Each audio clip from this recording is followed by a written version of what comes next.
Bonjour, il existe une multitude de mascottes dans le monde entier, mais elles sont carrément en surpopulation au Japon où elles sont vénérées par petits et grands. Il n'y a pas que Hello Kitty et Pikachu.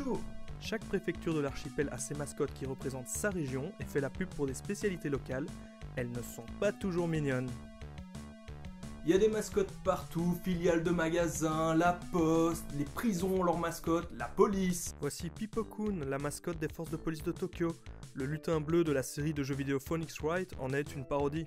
On pourrait tout à fait imaginer la mascotte de l'enseigne d'une pharmacie devenir tellement célèbre qu'elle ait son manga et son animé. Ce serait sympa un manga avec un mec dans un costume de mascotte qui est surmotivé par transmettre aux enfants le message de ce qu'il représente. Comme mascotte de société qui développe des jeux vidéo, vous connaissez Mario pour Nintendo, Sonic pour Sega, mais est-ce que vous connaissez Super Sonico de chez Nitro Plus. Pour les cosplayeuses, voilà un personnage intéressant à cosplayer en convention. Si vous avez ce qu'il faut. J'aimerais bien voir un jour une histoire où le héros ou la Magical Girl recueille une mascotte handicapée. Ce serait beau, touchant et larmoyant. Tu es prêt? Partons à l'aventure, Pleurnichat! Kill me. Je rigole, mais j'aimerais vraiment voir ça. Produit par les studios Ghibli. Bon, après cette longue introduction, venons-en aux OS-TAN. OS, ça veut dire Operating System, système d'exploitation, c'est-à-dire ce qui vous permet d'exploiter les capacités de votre ordinateur, genre Windows, Linux, macOS, etc.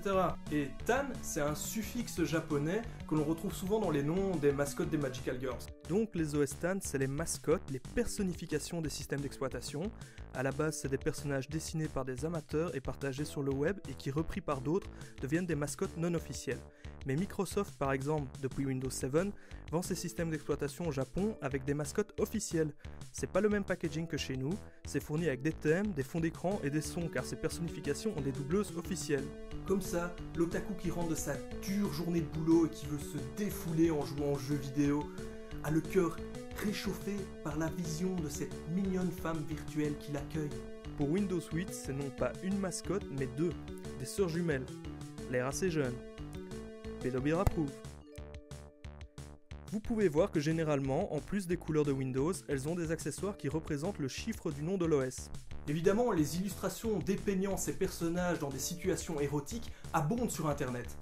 Je ne montrerai pas d'exemple, cherchez vous-même. Vous avez compris, on peut faire des mascottes dérivées de plein de choses, la bouffe comme chez nous, et des objets en tout genre. Mais des otakus se sont pris un trip très bizarre d'anthropomorphisme.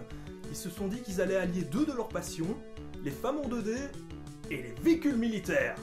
Ça donne les Mecha Musume. Sérieusement, tapez ça dans Google Images, vous verrez des femmes tanks, des femmes hélicoptères, des femmes avions. Et Kantai Collection, un jeu vidéo online populaire au Japon, a pour concept des femmes mélangées à des navires de la Deuxième Guerre mondiale.